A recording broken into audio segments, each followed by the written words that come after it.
Bismillahirrahmanirrahim. Perkenalkan, nama saya Rizka Prameswari Pratiwi dari Pendidikan IPS 2017B Universitas Pendidikan Indonesia. Pada kesempatan kali ini, saya akan membuat sebuah video tutorial dan pemaparan terkait model pembelajaran kontroversial isu sebagai salah satu tugas mata kuliah simulasi pembelajaran. Nah, sebelum kita memulai, kita harus tahu dulu apa itu model pembelajaran kontroversial isu.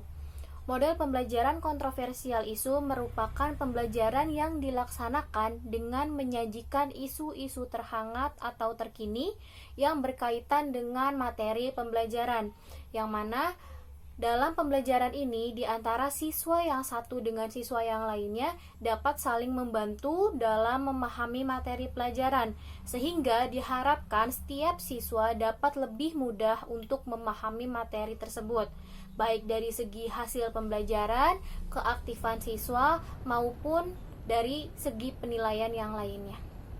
Kemudian, setelah kita memahami apa itu konsep model pembelajaran kontroversial isu, kita juga harus memahami langkah-langkah atau cara mengajar yang baik, yang mana ada 3 kompetensi inti kompetensi seorang guru dalam mengajar. Pertama, ada kegiatan pembuka.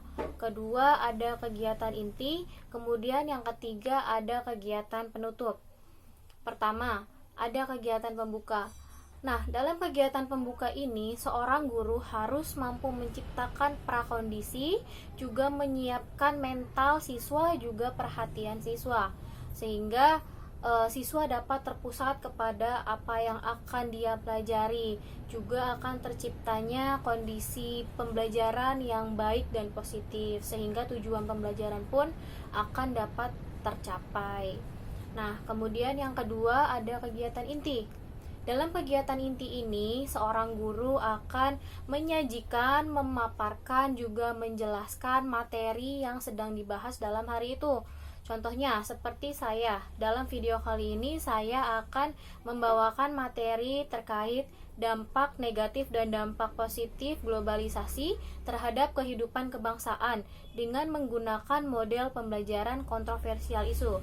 Nah, dalam kegiatan inti ini saya akan memaparkan sedikit terkait apa itu dampak globalisasi. Kemudian saya akan menampilkan satu berita atau satu isu terkait dampak globalisasi ini. Ya, kemudian saya akan membentuk siswa dalam beberapa kelompok, yang kemudian siswa itu harus melaksanakan kegiatan diskusi terkait video, berita, atau isu yang telah saya tampilkan. Nah, kemudian dari hasil diskusi setiap kelompok, mereka harus melakukan presentasi terkait hasil yang sudah didiskusikan. Nah, itu dalam kegiatan inti. Kemudian yang terakhir adalah kegiatan penutup. Dalam kegiatan penutup ini adalah peran seorang guru untuk menyimpulkan hasil diskusi dan hasil presentasi pada pembelajaran hari itu. Kemudian guru juga akan memberitahukan apabila ada tugas tambahan terkait materi yang belum selesai, atau akan memberikan informasi terkait materi yang akan dipelajari pada minggu berikutnya. Nah, kemudian setelah tadi kita memahami terkait konsep model pembelajaran kontroversial isu, juga memahami 3 kompetensi inti seorang guru dalam mengajar. Nah, selanjutnya saya akan memaparkan materi yang akan saya bawakan terkait dampak globalisasi, yang mana di dalamnya akan membahas mengenai dampak negatif dan dampak positifnya globalisasi terhadap kehidupan kebangsaan. Yang pertama, ada dampak globalisasi. Nah, dampak positif globalisasi ini meliputi diantaranya: pertama, berkembangnya ilmu pengetahuan dan teknologi; kedua, meningkatnya efektivitas dan efisiensi; ketiga, perekonomian suatu negara semakin meningkat; keempat, meningkatnya taraf hidup masyarakat; kelima, komunikasi semakin cepat dan mudah; Keenam, berkembangnya dunia pariwisata. Ketujuh, perkembangan alat komunikasi dan keterbukaan informasi. Nah, itu adalah dampak positif dari globalisasi terhadap kehidupan kebangsaan. Kemudian selanjutnya akan saya bahas mengenai dampak negatif globalisasi, yang mana meliputi: pertama, westernisasi; kedua, demoralisasi; ketiga, kesenjangan sosial ekonomi; keempat, kriminalitas; kelima, pencemaran lingkungan; keenam, kenakalan remaja; dan yang ketujuh adalah individualisme yang semakin tinggi. Nah, untuk lebih jelasnya saya akan tampilkan video terkait materi yang akan saya bawakan. Silakan.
Setelah penayangan video sebelumnya, akhirnya kita dapat memahami apa itu dampak positif dan dampak negatif globalisasi terhadap kehidupan masyarakat, juga kehidupan kebangsaan.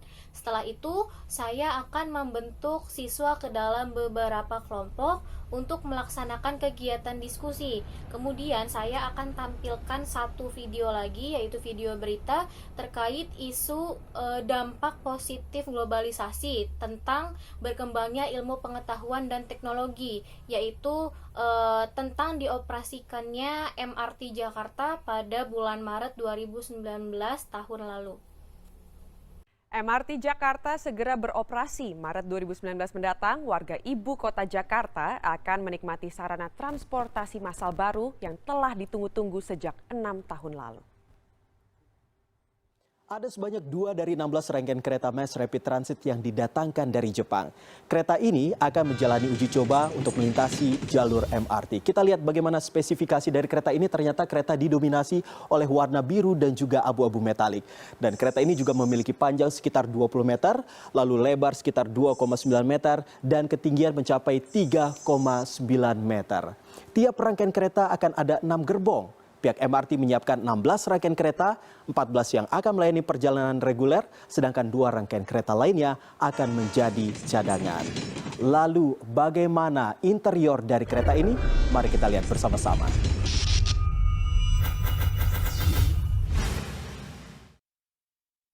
Ini dia bagian interior dari kereta MRT yang selama ini kita tunggu-tunggu. Kereta MRT ini mampu mengangkut sebanyak 332 orang untuk satu gerbongnya. Jadi kalau misalnya satu rangkaian kereta itu terdiri dari 6 gerbong, maka kereta ini mampu mengangkut sebanyak 1.950 orang untuk sekali jalan.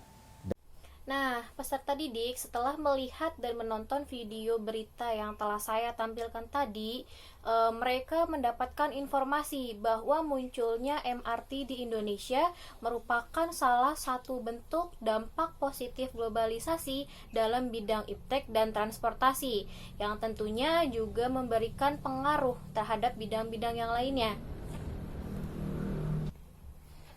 Nah, kemudian peserta didik diharuskan menganalisis data atau informasi yang telah diperoleh dari video berita sebelumnya untuk menjawab pertanyaan yang telah diberikan oleh guru. Kemudian peserta didik berdiskusi dalam kelompoknya masing-masing untuk mendeskripsikan dan mengambil kesimpulan dari jawaban atas pertanyaan yang telah diberikan. Nah, kemudian peserta didik menuliskan hasil simpulannya itu dalam lembar kerja untuk kemudian dipresentasikan di depan kelas oleh masing-masing perwakilan kelompok. Nah, setelah semua kegiatan pembelajaran atau kegiatan inti telah selesai dilaksanakan, kemudian ada kegiatan penutup di mana peserta didik melakukan refleksi terhadap proses pembelajaran terkait penguasaan materi dan pembelajaran yang telah dilakukan. Kemudian peserta didik juga diberi pesan moral terkait materi yang telah dibahas. Kemudian guru juga menyampaikan tugas untuk pertemuan berikutnya atau informasi terkait materi yang akan dipelajari pada pertemuan berikutnya. Kemudian guru menyampaikan salam penutup. Itu adalah contoh dari simulasi pengajaran yang nantinya akan saya laksanakan dengan menggunakan model kontroversial isu dalam materi dampak positif dan dampak negatif globalisasi dalam kehidupan kebangsaan. Kemudian terkait teknik penilaian yang akan saya lakukan dalam pembelajaran, yaitu saya akan melakukan penilaian dalam 3 aspek. Yang pertama adalah aspek sikap yang meliputi spiritual dan sosial siswa. Kemudian dalam aspek pengetahuan. Yang ketiga adalah dalam aspek keterampilan. Nah, dalam penilaian aspek sikap, saya akan menggunakan observasi dengan jurnal harian siswa, baik itu penilaian saya terhadap siswa ataupun penilaian antar siswa dari siswa satu kepada siswa yang lainnya, seperti itu. Kemudian untuk penilaian dalam ranah pengetahuan, saya akan menggunakan tes tulis untuk mengukur seberapa jauh pemahaman dan penguasaan materi dari setiap siswa. Kemudian untuk penilaian dalam ranah keterampilan, saya menggunakan menilai 2 keterampilan siswa, yaitu dalam keterampilan diskusi dan juga keterampilan presentasi, yang mana saya akan menilai bagaimana cara setiap siswa dalam bekerja sama dalam sebuah kelompok. Kemudian bagaimana cara siswa mengolah informasi dan juga bagaimana cara siswa dalam menyampaikan informasi di depan banyak orang. Nah, itulah video tutorial dan pemaparan dari saya terkait simulasi pembelajaran dalam materi dampak globalisasi dengan menggunakan model pembelajaran kontroversial isu dalam KD 3.2 untuk kelas 9. Untuk itu, saya rasa dalam video kali ini saya cukupkan sekian. Mohon maaf apabila ada kekurangan. Wassalamualaikum warahmatullahi wabarakatuh.